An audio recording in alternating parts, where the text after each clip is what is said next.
1절부터 제가 봉독하겠습니다. 또 하늘에 크고 이상한 다른 이적을 보매 일곱 천사가 일곱 지향을 가졌으니 곧 마지막 지향이라. 하나님의 진노가 이것으로 끝나리로다. 마치리로다.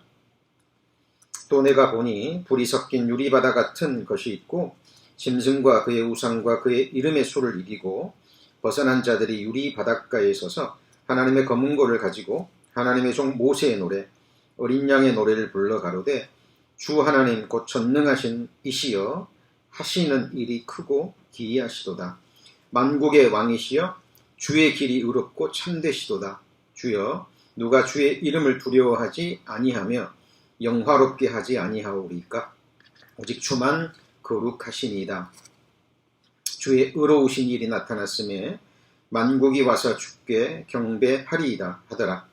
또 이 일 후에 내가 보니 하늘의 증거 장막의 성전이 열리며 일곱 재앙을 가진 일곱 천사가 성전으로부터 나와 맑고 빛난 세마포 옷을 입고 가슴에 금띠를 띠고 내 생물 중에 하나가 세세에 계신 하나님의 진노를 가득 담은 금대접 일곱을 그 일곱 천사에게 주니 하나님의 영광과 능력을 인하여 성전에 연기가 차게 되며 일곱 천사의 일곱 재앙이 마치기까지는 성전에 능히 들어갈 자가 없더라.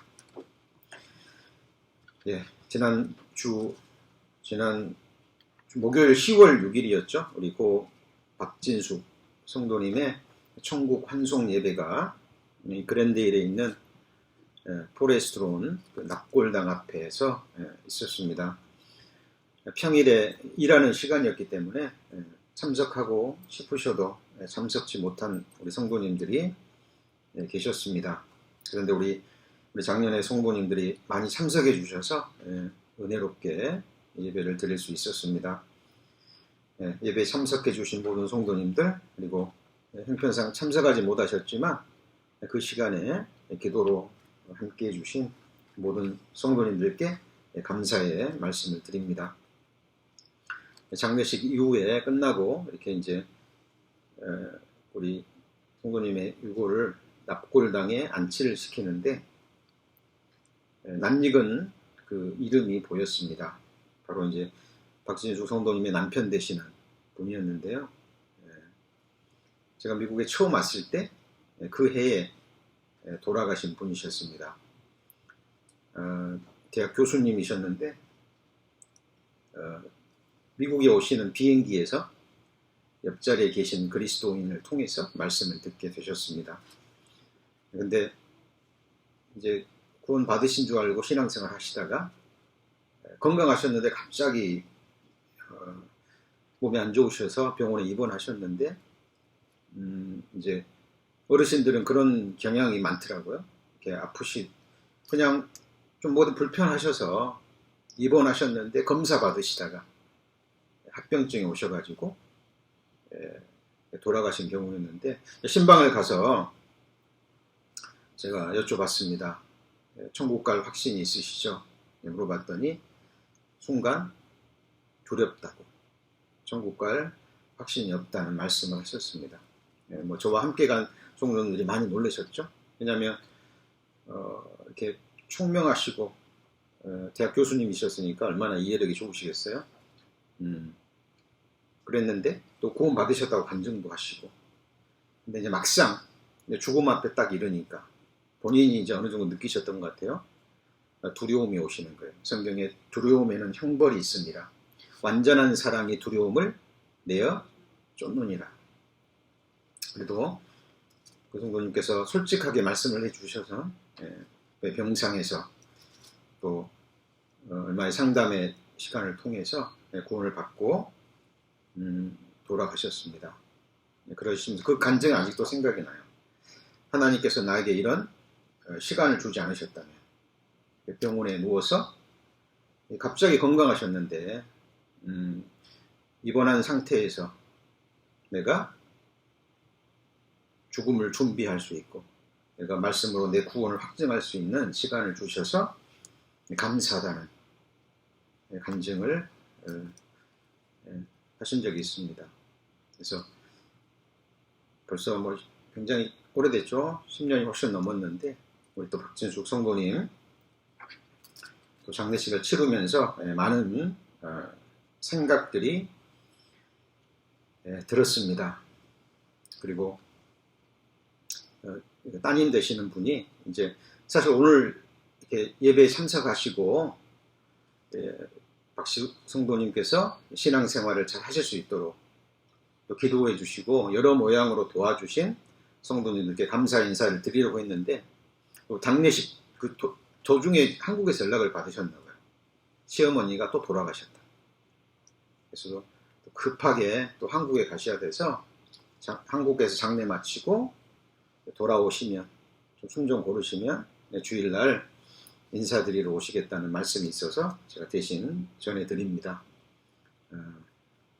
정말 감사하다는 말씀. 제 어머니가 신앙생활을 잘 하실 수 있고 마지막까지 이렇게 하나님께 드리는 아름다운 예배로 마무리할 수 있어서 너무 감사하다는 말씀을 전해주셨습니다. 제가 이렇게 함께 이렇게 신앙생활 하던 우리 성도님들을 이렇게 보내드릴 때마다 많은 생각들이 듭니다. 그 중에 하나가 우리가 늘 배우고 또 읽고 듣고 묵상했던 말씀들이 허상이 아니라는 겁니다. 하나님의 말씀은 반드시 때가 되면 이루어지잖아요. 그리고 우리가 평소 우리가 늘 함께하기 때문에 우리는 이것이 얼마나 복된 삶인지 모르지만 그때가 되면 우리가 함께 삶을 나누고 또 교제했던 이 시간들이 얼마나 복된 시간인지 다시 한번 깨닫게 됩니다. 그리고 또 그런 마음이 들었어요. 정말 죽음이 무엇인지 자신의 죽음에 대한 철저한 준비를 하지 않고 죽음이 무엇이며 죽음 이후에 나는 어떻게 되는 것인지 죽음에 대한 성경이 주는 하나님이 주시는 답을 얻지 못하고 그냥 막연한 생각으로 죽음을 건너가는 것처럼 그런 인생들처럼 정말 어리석은 인생이었다라는 생각을 다시 한번 해봅니다. 그리고 장례식에서 말씀을 전하고 또 장례식을 위해서 말씀을 기도로 준비할 때마다요 주시는 너무나 큰 은혜가 있습니다. 아마 참석하신 분들은 그때 전해지는 말씀들이 어떤 말씀들인지 또 얼마나 또 마음에 와닿는 말씀인지 아마 깨달으셨으리라 믿습니다. 저희들 건강할 때 또 하나님이 은혜를 주실 때 우리의 죽음을 바짝 앞당겨서 항상 오늘이 내 인생의 마지막일 수 있다라는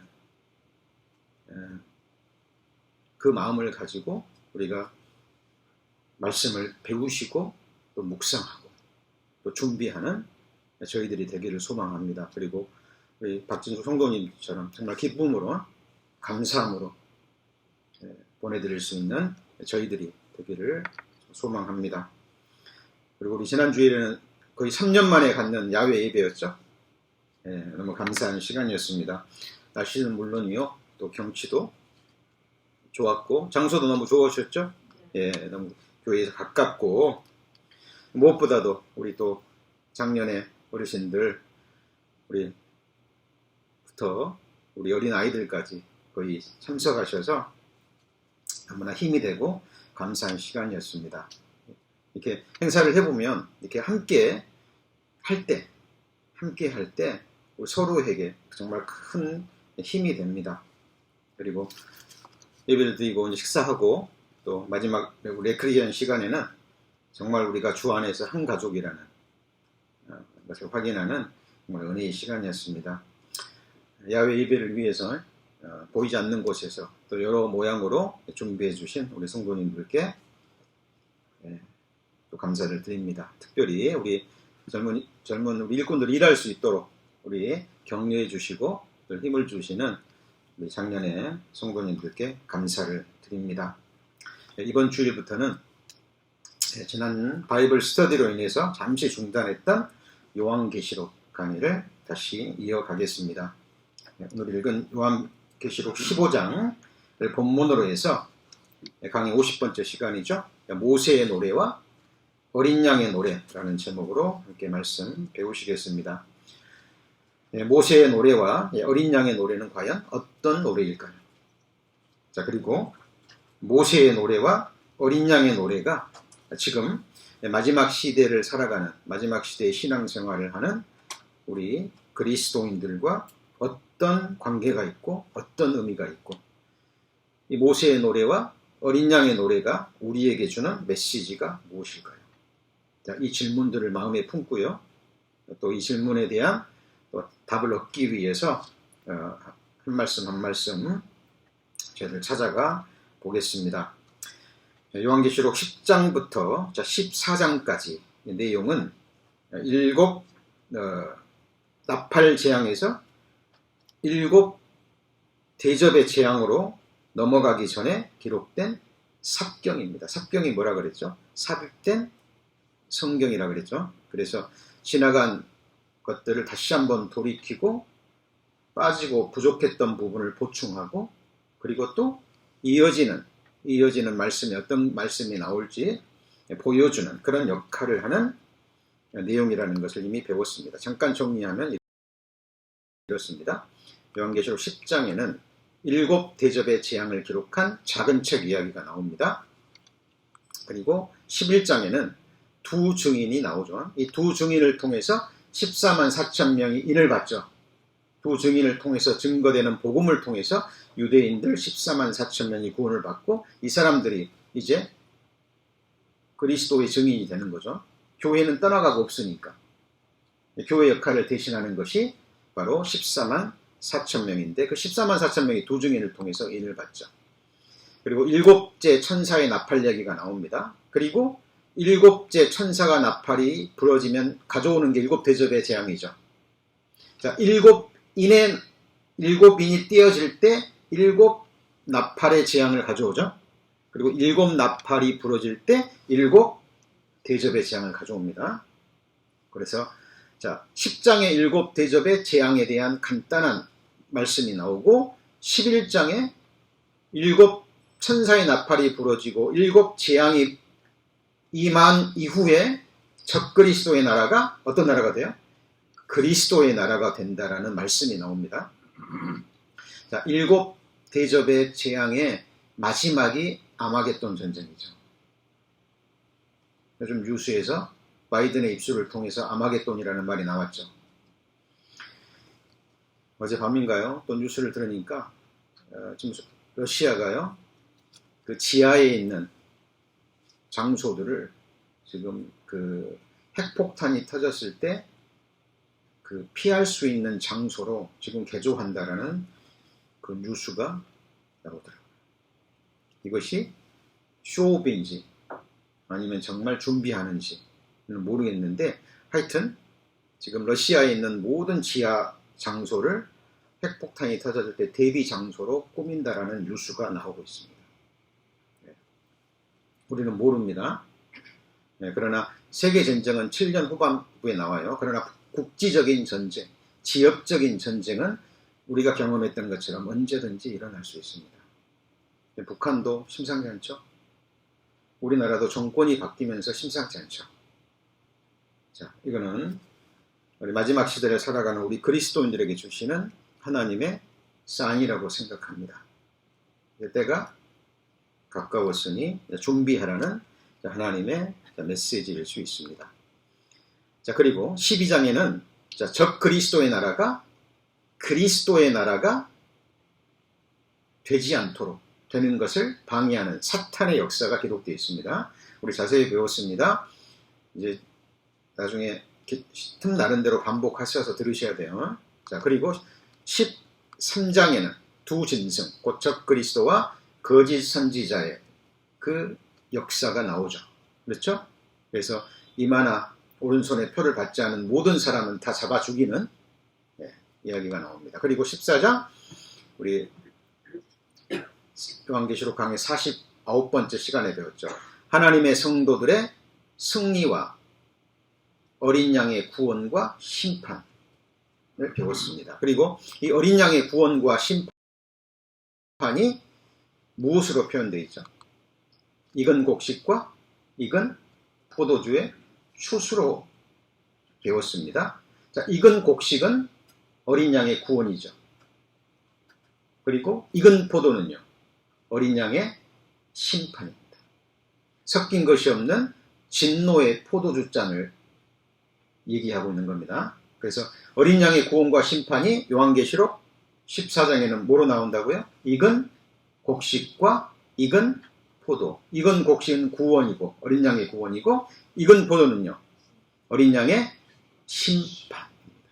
그죠? 자, 그리고 익은 곡식을 심판할 때 익은 곡식들이 반드시 통과되어야 될 것이 뭐죠?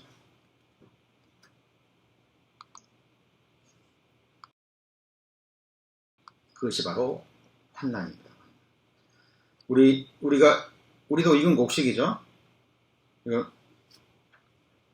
휴거 전에, 교회가 들림 받기 전에 우리도 환난을 통과하는 거 아시죠? 이거는 7년 환난이 아니지만 우리가 알곡이기 때문에, 알곡은 반드시 탈곡기를 통해서 뭐가 벗겨져야 돼요? 껍질이 벗겨져서 알곡만이 창고에 들이듯 우리의 육신의 껍질이 벗겨지고 세상의 것들이 완전히 깎인 다음에 우리의 그리스도의 형상을 이룬 우리의 모습만이 천국에 들어가는 것처럼, 그래서 이제 7년 환난의 환난은 우리 그리스도인들이 삶 동안에 겪는 그런 환난과는 완전히 차원이 다른 거예요. 이거는 내외적으로 실제로 눈앞에 보이는 엄청난 환난입니다. 이유는요, 은혜 시대 때 이 사람들은 구원을 받지 못했죠. 하나님을 찾지 않았습니다. 그래서 이제 마지막 주어지는 7년 환난의 그 환난 기간 동안 이 사람들은 이 환난을 통과하고, 그래서 이 사람들을 같이 해보실까요? 환난 성도. 우리는 환난 성도가 아니에요. 그렇습니다. 그래서 이 환난은 들리십스라고 발음이 됩니다만 영어로 트리블레이션인데, 라틴어 이 트리블럼이 로마 시대에 나무에 못이 많이 박힌 농작 탈곡기라고 말씀드렸죠. 그죠? 그래서 이 영어로 트리블레이션이 라틴어의 탈곡기에서 나온 겁니다. 탈곡기. 그죠? 그래서 두들겨서 뭘 벗겨요? 이 트리블럼을 통과하면 껍질이 벗겨져서 껍질은 날아가고 알곡만 밑으로 떨어지는 거예요. 그리고 알곡이 거두어지는 거죠. 겨는 환난에 날아가 버립니다. 자, 그래서 알갱이와 겨가 뭐가 되는 거죠? 분리가 되는데 7년 환난 동안에는 이것이 극심한 거예요. 외적으로. 정말 실제로 표를 받지 않으면 사지도 못하고 경제활동도 못하고, 그러죠? 그리고 실제로 잡히면 목이 잘려 죽어야 되는 결단을 내려야 되는 거죠. 그래서 마태복음 12장에 손에 키를 들고 자기의 타작마당을 정하게 하사, 그죠? 알곡은 모아 곡간에 들이고 쭉정이는 어디로 들어갑니까? 꺼지지 않는 불, 이게 지옥 불, 둘째 사망 불못이에요. 예수님이 직접 하신 말씀입니다. 구원받은 초기에도요, 정말 하나님은 사랑의 하나님인데 이렇게 영원한 불못에 넣으셔야 되나, 마음 한편에 그런 마음이 있었습니다. 그런데 신앙생활을 하면 할수록 마땅한 거예요. 마땅한 거예요. 왜냐하면 우리를 지으신 분이잖아요. 그렇죠? 우리를 지으신 분입니다. 율법 중에 10계명 중에 사람이 사람에게 지을 수 있는 가장 큰 죄가 뭐라 그랬어요? 부모를 공경하지 않는 죄라 그랬죠. 나를 낳아주시고 육신적인 근원이 되시는 분이죠. 그런데 하나님은 어때요? 우리를 만드신 분입니다. 어머니의 모태에서 오장육부를 지으시고 영원전에 하나님의 형상대로 나를 지으시기로 작정하시고 하나님의 형상대로 존귀하게 창조하셨어요. 그리고 우리가 살아갈 수 있는 이 우주를 주셨죠. 공간이죠. 삶의 터전입니다. 두 발을 딛고 살아갈 수 있는 땅을 주시고 공간을 주시고 우리가 지금까지 먹고 입고 잘 수 있도록 그 모든 것을 공급해 주시는 공급자가 누군가요? 지금도 우리 심장을 뛰게 하시고 어제 편안히 주무셨다면 우리를 잠들게 하신 분이 누구죠? 내가 평안히 눕고 자기도 하리니 나를 안전히 거하게 하시는 이는 같이 보실까요? 오직 여호와시니라. 내가 누워 자고 깨었으니 여호와께서 나를 붙드시니라. 우리가 사람과 사람 사이에서도요 지켜야 될 기본적인 예가 있습니다. 맞죠? 아무리 친한 사이여도 사람끼리 인격체라면 넘어서는 안 될 선이 있죠. 그죠? 예, 가족끼리도 부부 사이도 부모 자식 간에도 아무리 친한 친구도 아무리 절친한 형제 자매를 할지라도 우리가 인격체끼리는 넘어야 될 선이 있습니다. 넘어서는 안 될 그걸 이 세상에서는 예라고 얘기합니다. 예. 자, 우리가 하나님께 뭘 드리죠? 지금 예배를 드립니다. 우리를 지으신 자 앞에 같이 보실까요? 무릎을 꿇자. 오라 우리가 와서 경배하며 우리를 지으신 자 앞에 무릎을 꿇자. 예, 나에게 생명을 주시고 나를 지으신 창조주 앞에 우리가 지켜야 될 예가 있습니다. 그게 물론 우리의 삶의 예배입니다. 그러나 그 예배의 절정의 순간이 주의 첫날 이렇게 주님의 이름으로 모여서 드리는 예배의 시간입니다. 그리고 예수님은 우리를 구원해 주시기 위해서 십자가에 죽으셨잖아요. 이거는 쇼업이 아니라 진정한 사랑입니다. 우리가 그 누군가를 아무리 사랑해도요 항상 기억하지는 못해요. 맞죠? 누군가를 위해서 기도하지만 항상 그 사람을 기억하고 쉼없이 기도한다는 것은 어려운 일입니다. 그러나 주님은 지금도 아버지 보좌 우편에서 쉼없이 우리를 위해서 뭐하고 계시죠? 구원해주고 우리 기도하고 계십니다. 그리고 결국은 약속의 말씀대로 우리를 그 나라로 데려가시고 이 썩어질 몸을 부활의 몸으로 입히셔서 그 나라로 들어가시기 위해서 다시 오실 겁니다. 그래서 우리는 정말 이 하나님의 말씀을 바르게 배우시고 정말 우리가 알곡이라면 말씀대로 탈곡길을 뭐 해야 돼요? 통과해야 돼요. 하나님이 주신 믿음의 분량을 따라서 믿음이 연약한 자는 감당할 수 있을 만큼의 그 환난을 통과할 거고 믿음이 하나님이 많은 믿음을 준 사람에게는 감당할 수 있을 만큼의 탈곡길을 통과하는 거예요. 7년 환난의 이 탈곡기는 은혜 시대를 거부한 은혜 시대에 태어난 사람들이죠. 은혜 시대에 구원받을 수 있는 그 모든 기회를 놓쳐버린 사람들, 하나님이 주시는 마지막 기회이기 때문에 특별한 환난 속에 들어가는 겁니다. 이 환난이 어느 정도냐면 피가 여기 말 굴레에까지 차는. 그러니까 환난 시대에 구원받은 성도들을 핍박한, 그죠? 은혜를 끝까지 거절하고 적그리스도에게 경배하고 표를 받고 하나님의 은혜를 끝까지 거절하고 성도들을 핍박하고 죽인 하나님의 원수들에게 내려지는 마지막 재앙이 7재앙입니다. 이때 내려지는 재앙이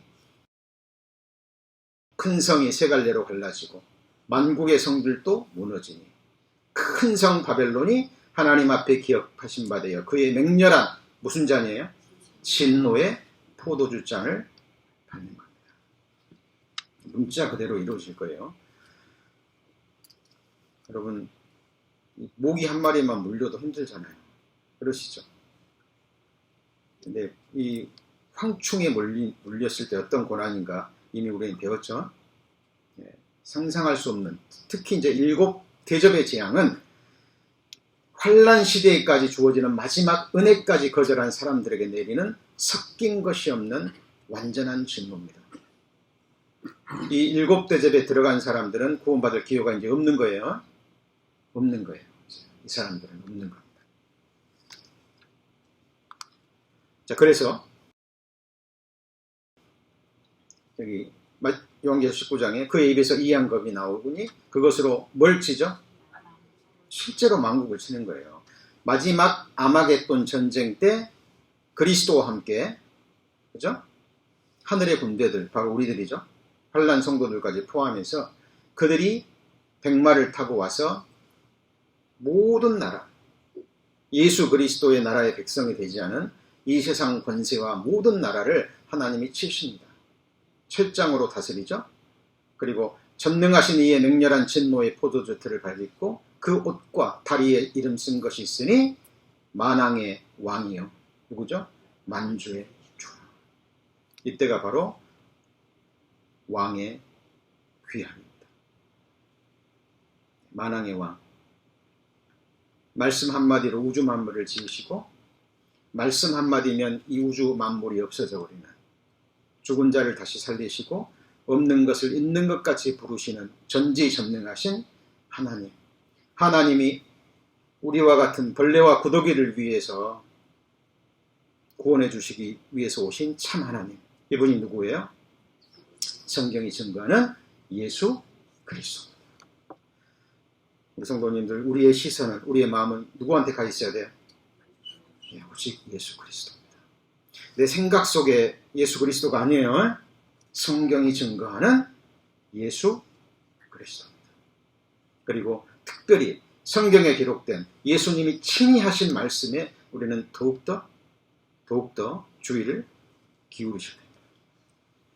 자, 그리고 이제 15장의 내용이 7대접의 재앙의 준비입니다.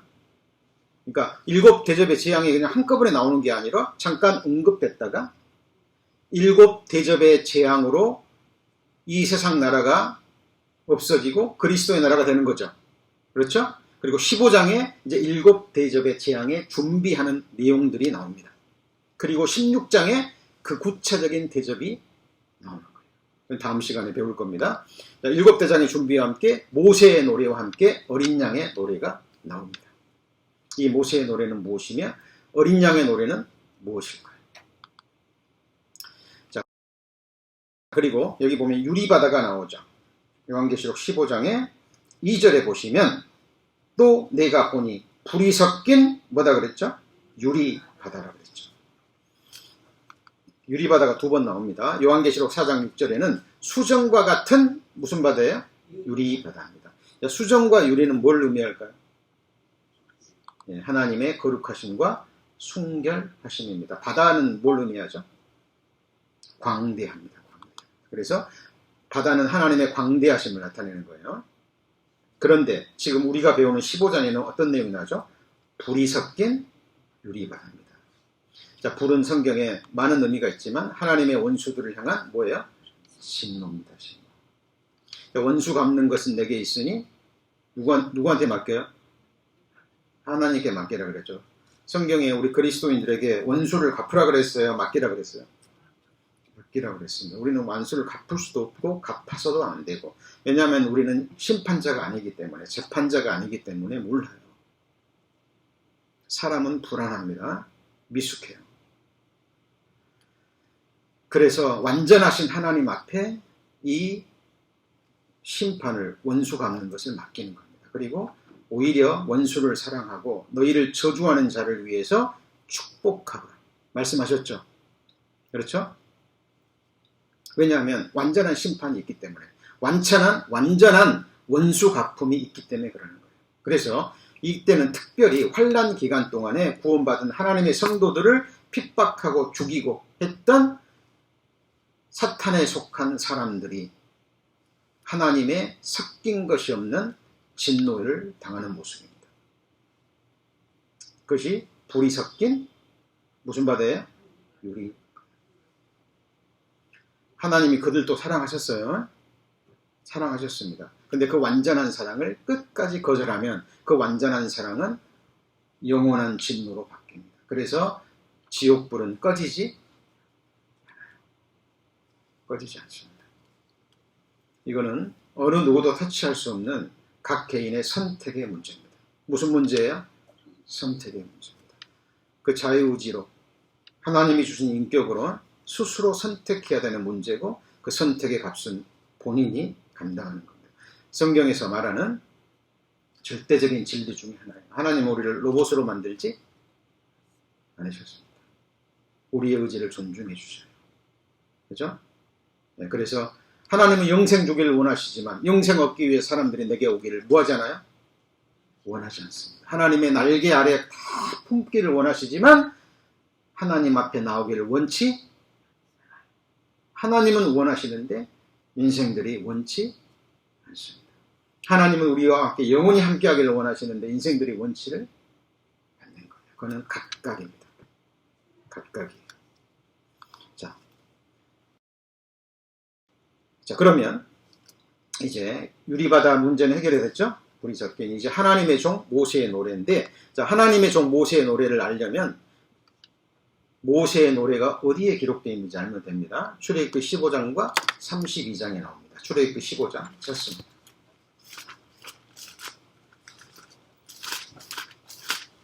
출애굽기 15장, 자, 거기 모세의 노래가 나오죠? 15장 1절.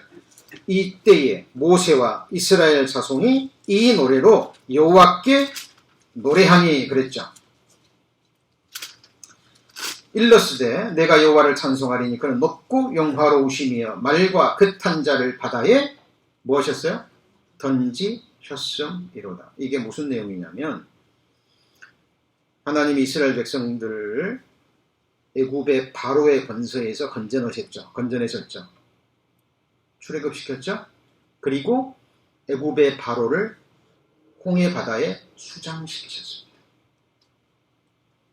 자, 애굽의 바로는 누구의 그림자예요? 이 세상 되는 애굽의 왕, 이 세상 임금, 바로 사탄, 마귀를 의미합니다. 자, 바로가 바다에 수장됐습니다. 예수 그리스도의 십자가의 죽음으로 누구의 머리가 깨트려졌어요?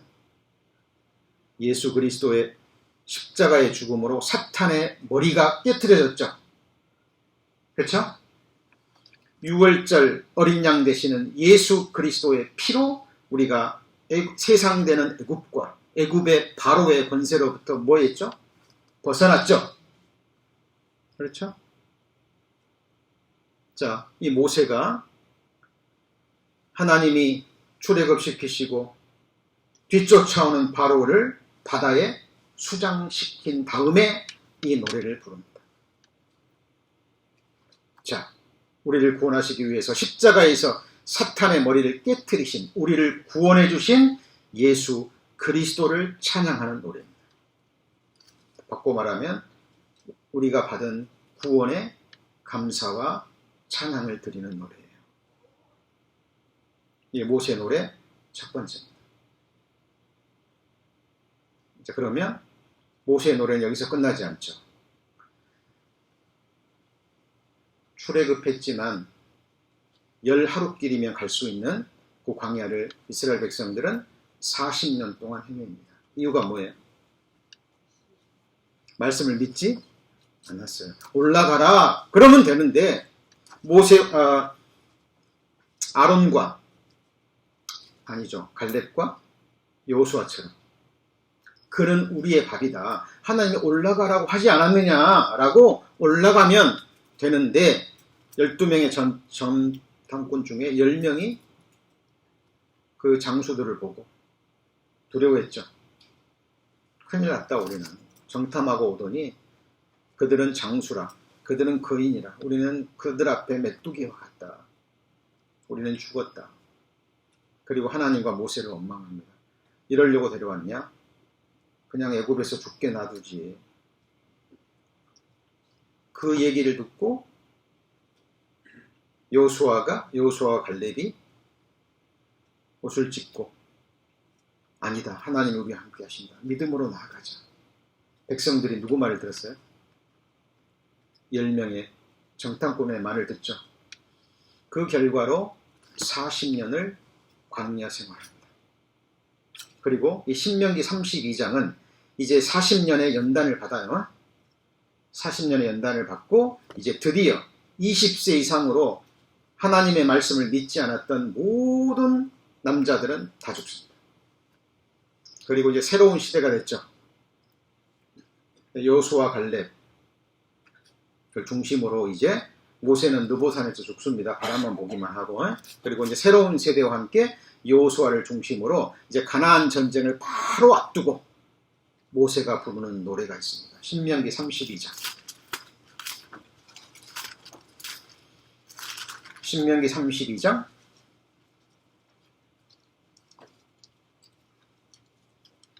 자, 이 신명기 32장의 내용은 굉장히 깁니다. 집에 가서 한번 읽어보시는데 그 내용은 정확하게 내용은 이런 내용입니다. 40년 동안 우리를 버리지 아니하시고 우리를 지키시고 보호하시고 지금 이제 드디어 이제 40년 광야 생활을 마치고 가나안에 들어갈 수 있도록 하나님이 은혜를 베풀어 주신 하나님의 사랑에 감사드리는 노래입니다. 그걸 한마디로 하면 11절 12절입니다. 11절 12절 마치 독수리가 그 보금자리를 어지럽게 하며 그 새끼 위에 너풀거리며 그 날개를 펴서 새끼를 받으며 그 날개 위에 그것을 얻는 것 같이 12절 같이 읽습니다. 여호와께서 홀로 그들을 인도하셨고 함께한 다른 신이 없었도다. 이스라엘 백성들은 하나님의 백성이에요. 애굽에서 광야에서 살 사람들이 아니에요. 하나님의 약속의 땅 가나안에서 살 사람들입니다. 이것은 우리의 그림자죠. 자, 우리는 하나님의 형상대로 지음받은 하나님의 백성들입니다. 우리가 살아야 될 곳은 이 세상 애굽이 아니라 새하늘과 새 땅이고 저와 여러분이 앉아야 될 자리는 하나님의 보좌예요. 너희를 향한 나의 생각은 내가 하나니 재앙이 아니라 평안이요 너희 장래에 소망을 주려는 생각이라고 그랬죠. 그리고 너희 생각은 나의 생각과 다르고 길도 다르다 그랬죠. 어떻게 다릅니까? 하늘이 땅에서 높음같이 그렇게 다르고 높아요. 우리는 이 세상에서 무명한 자입니다. 누가 우리를 알아줍니까? 그죠? 하나님은 비천한 자, 멸시받는 자, 부족한 자 이런 사람들을 찾으셔서 영광의 자리에 앉으신다고 그랬죠. 이새의 아들 목동을 이스라엘의 왕에 앉히신 분이 누군가요? 하나님이십니다.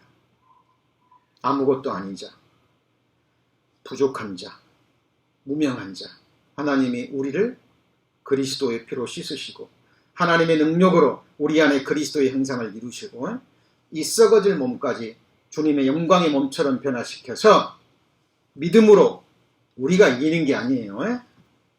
그죠? 이기게 하시는 분이 누구예요? 하나님입니다. 우리를 이기게 하셔서 영광의 보좌, 전지전능하신 하나님의 보좌에 앉히시는 분이 누구예요? 하나님인 거예요. 여러분 성경을 바르게 배우셔야 됩니다. 그래 다른 거예요. 신명기 32장은 15장은 출애굽시킨 은혜에 대한 감사죠. 32장은 광야 생활을 다 마치고 그 연단을 마치고 40년 동안 이스라엘 백성들을 먹이시고 입히시고 구름 기둥으로 막아주시고 그죠? 밤에는 불 기둥으로 보호하시고 아말렉 족속으로부터 보호하셔서 자, 이제 드디어 가나안 땅 그토록 그리던 하나님의 약속의 땅에 가나안 7족속과의 전쟁을 통해서 이제 승리를 통해서 들어가게 하시잖아요. 근데 모세는 들어가기 전에 이 모세의 노래, 승리의 노래를 부릅니다.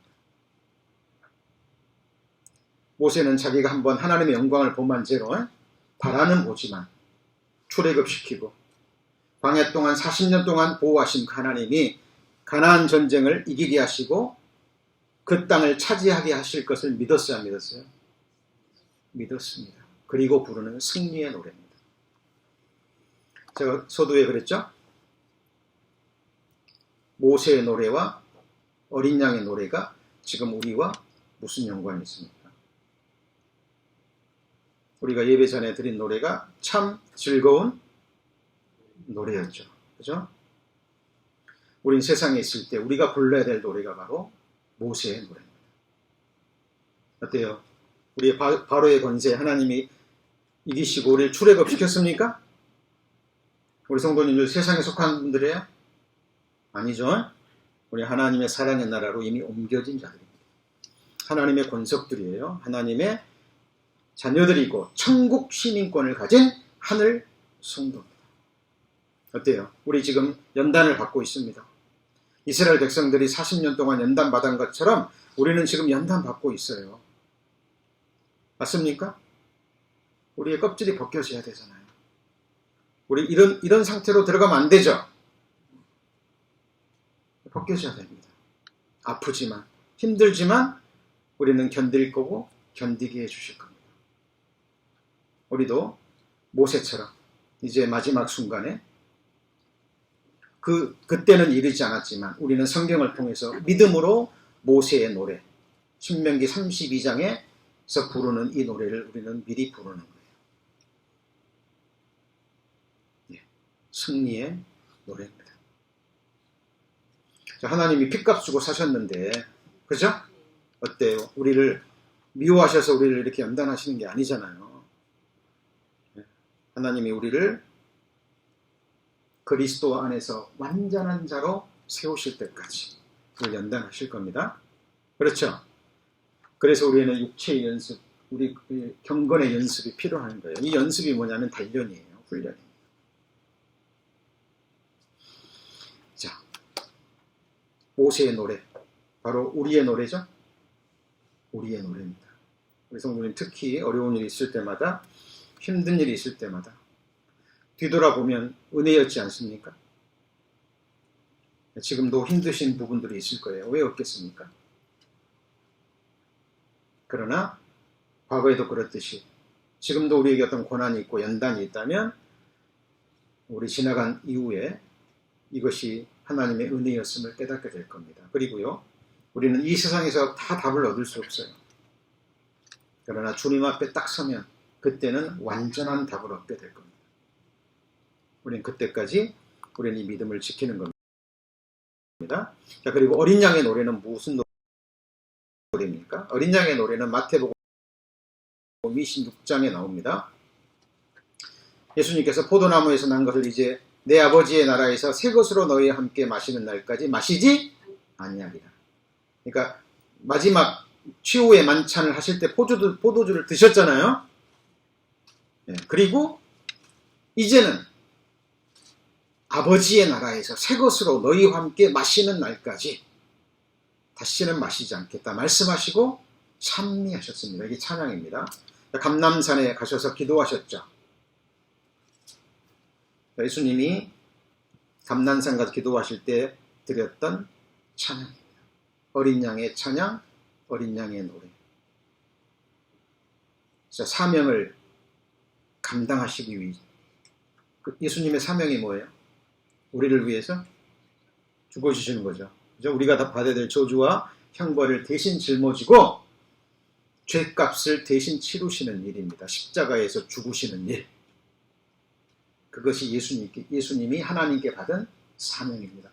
섬김 받으러 오셨어요? 섬기러 오셨어요? 섬기러 오셨습니다.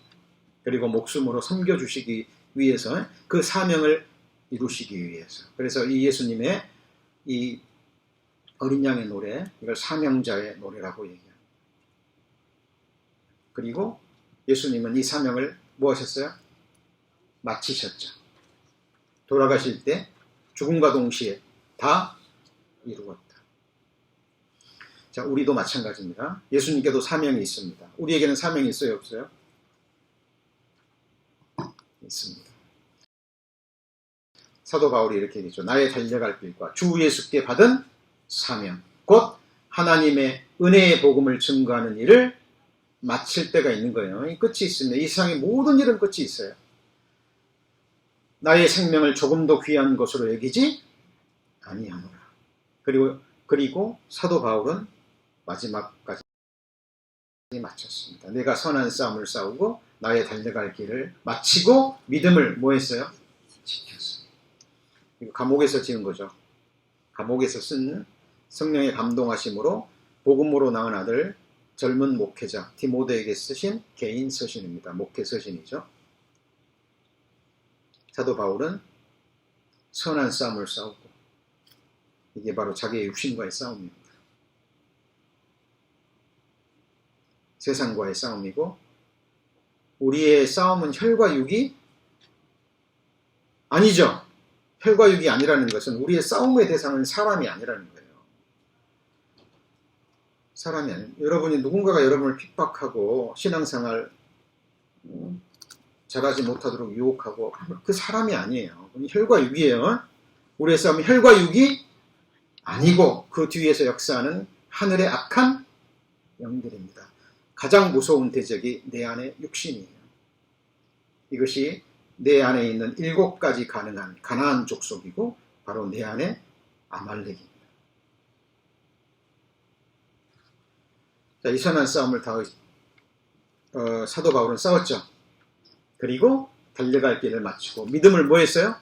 지켰다라고 얘기합니다. 자, 하나님은 여러분을 사랑하시는데 하나님은 우리를 위해서 하시는 일을 시작하셨습니다. 끝내실까요? 안 끝내실까요? 네? 하나님은 시작하시면 반드시 끝을 보시는 분입니다. 인간은 그렇지 못해요. 인간은 그렇지 못합니다.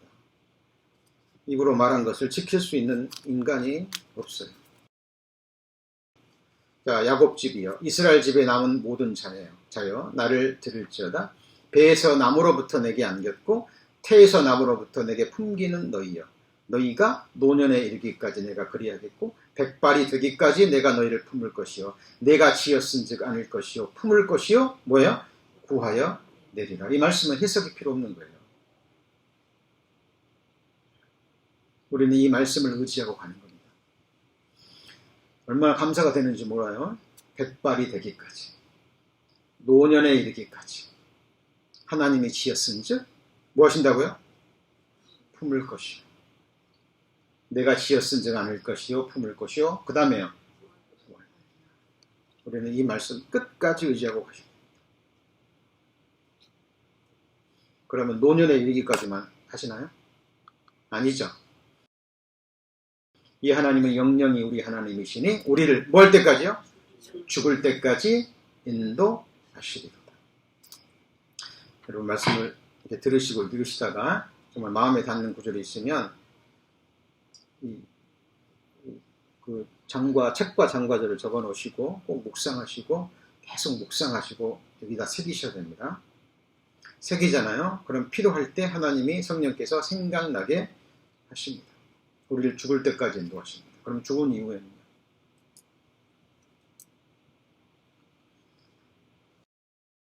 자, 성경에는 끝까지라는 말씀이 나옵니다. 뭐, 언제까지요? 끝까지. 세상에 있는 자기 사람들을 사랑하시되 언제까지요? 끝까지 사랑하십니다. 여러분 아기를 봐주려면 아이를 봐주려면 언제까지 봐줘야 돼요? 끝까지. 그러죠? 부모의 손에 넘길 때까지 끝까지. 그렇지 않으면 시작하시면 안 돼요. 끝까지. 예수님도 세상에 있는 누구 사람들이요? 자기 사람들. 이게 무슨 말이냐면 예수 그리스도께서 핏값을 주고 사신 사람들이에요. 원래 지으셨고 죄로 사탄에 팔렸지만 핏값을 주고 하나님의 백성으로 예수 그리스도의 것으로 다시 산 예수 그리스도의 사람들. 한마디로 같이 볼까요? 그리스도인들. 사랑하신데 언제까지 사랑해요? 끝까지 사랑하십니다. 주의 교훈으로 나를 인도하시고 후에는 죽은 다음에는 영광으로 나를 영접하셔야 됩니다. 우리 박진숙 성도님 하나님께서 영광으로 영접해 가셨습니다. 때가 되니까.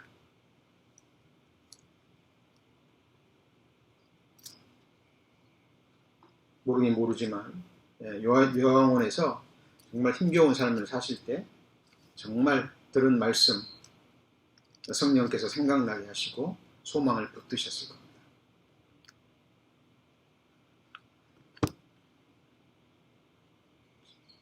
끝까지 사랑하시고 죽을 때까지 인도하시고 후에는 영광으로 나를 영접하실 겁니다. 그날 우리는 이 말씀을 의지하고 가는 거예요.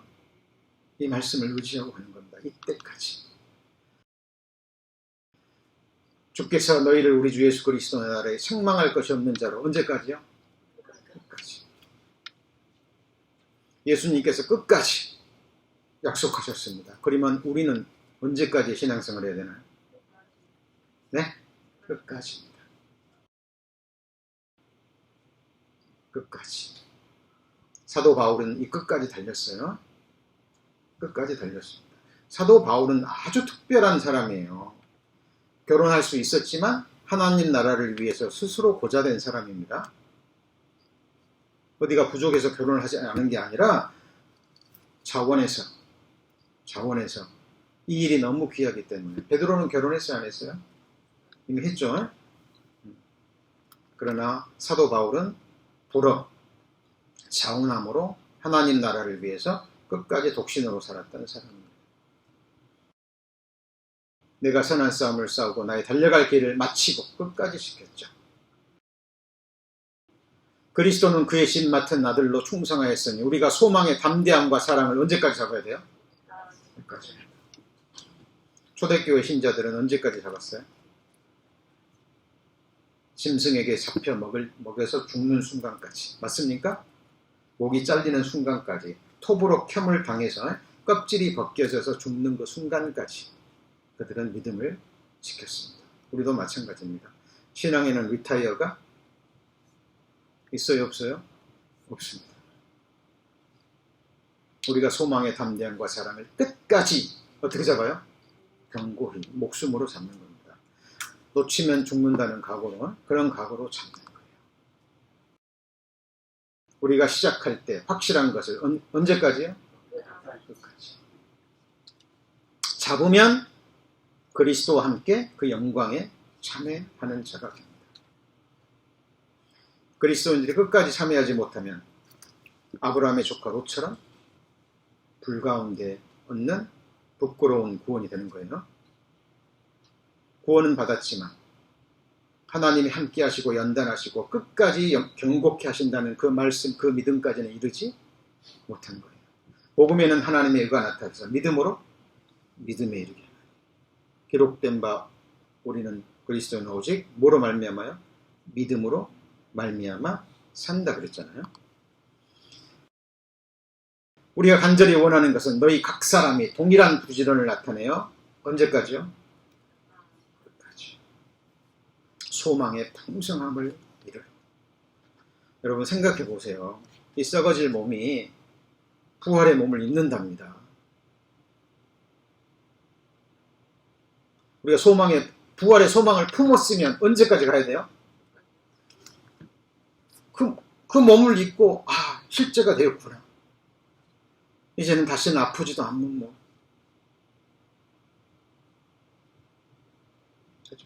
우리가 계단을 오를 때 이제는 좀 힘들이지 않아도 되는 몸. 피곤하지 않는 몸. 다시는 죄질 가능성도 없는. 요한계시록 고린도전서 15장에 영광스러운 몸, 강한 몸, 하늘에 속한 신령한 몸. 몸을 실제로 입는 거예요. 그때까지 우리는 이 소망을 놓치면 안 되는 거예요. 끝까지. 그래서 여러분 신앙생활은 끝이 있는 거예요.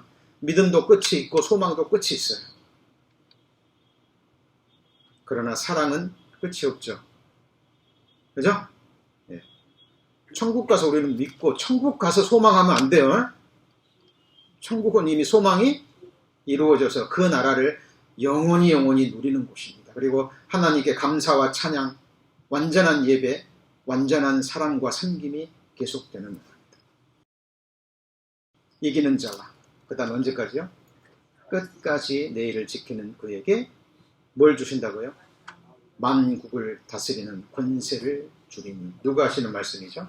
예수님께서 친히 하신 말씀입니다.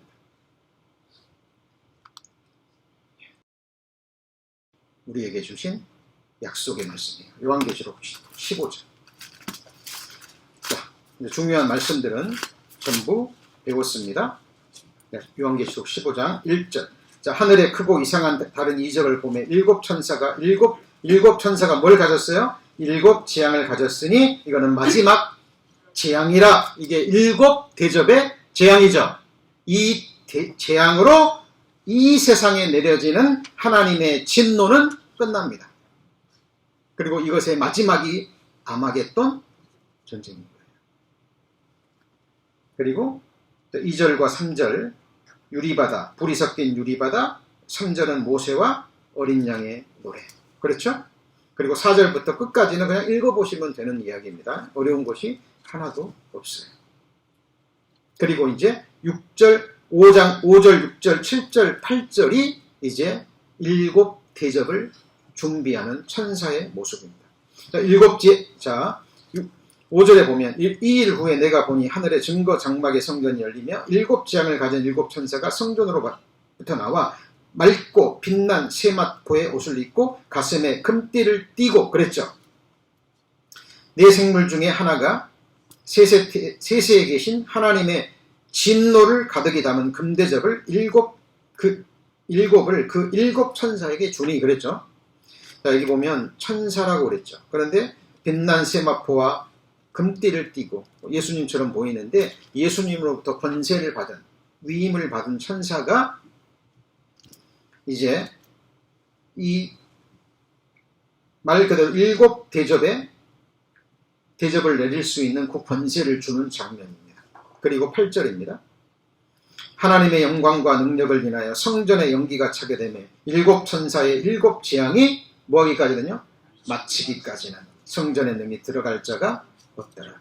이제 일곱 대접의 재앙의 준비가 끝났습니다. 그리고 다음 시간에 이제 요한계시록 16장에 일곱 대접의 내용이 기록되어 있습니다. 첫째, 둘째, 셋째, 넷째, 다섯째, 여섯째, 그리고 뭐예요? 일곱째. 이대로 될까요? 안 될까요? 네?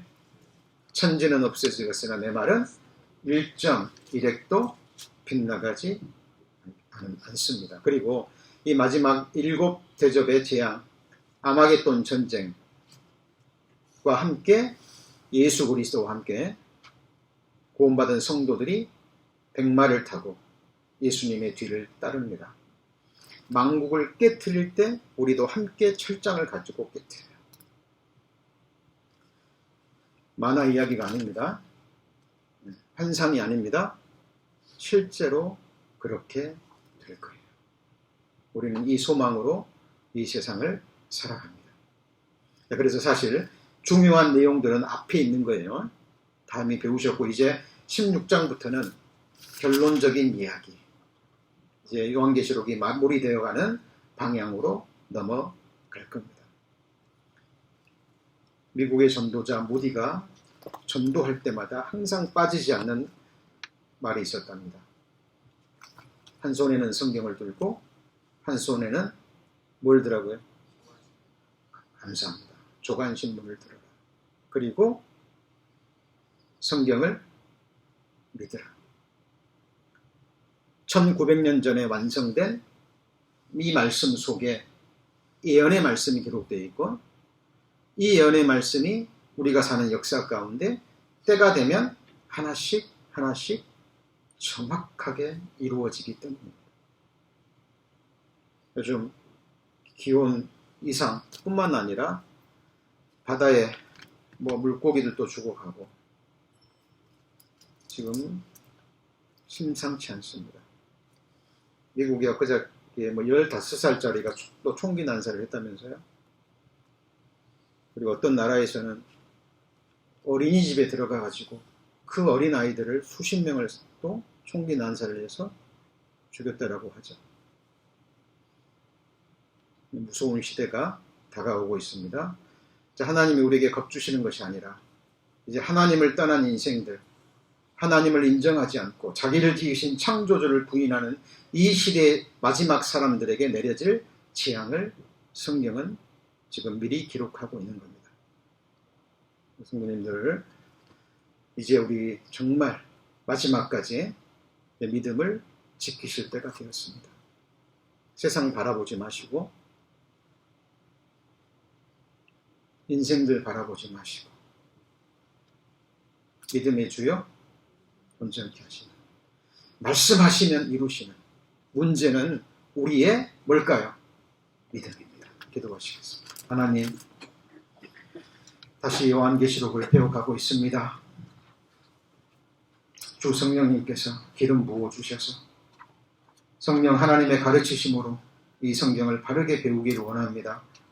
그러므로 우리의 믿음이 오직 주님께만, 주님이 주신 성경에 기록된 약속의 말씀에만 우리의 시선이 머물고 우리의 소망이 머물 수 있도록 우리의 신앙생활을 하나님 지켜주옵소서.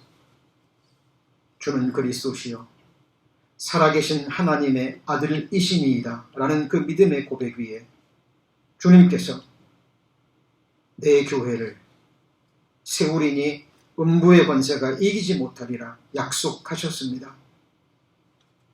주는 그리스도시요 살아계신 하나님의 아들이시니이다. 하나님, 우리의 믿음의 고백 들으시고 또 이 고백을 더욱더 온전케 해주셔서 그 누구도 아닌 우리가 살아계신 하나님의 영원한 보좌가 되고 하나님이 거하시는 영원한 거처가 되고 또 하나님의 영광이 될 수 있도록 저희들 나머지 생에 축복하여 주옵소서. 겪고 있는 이러저러한 많은 어려움, 고난, 갈등, 핍박이 있을 겁니다.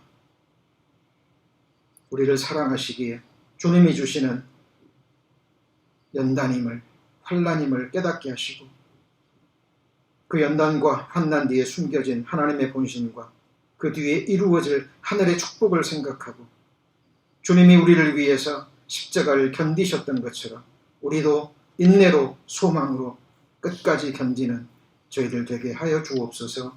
우리 구주 예수 그리스도의 이름으로 기도합니다. 아멘.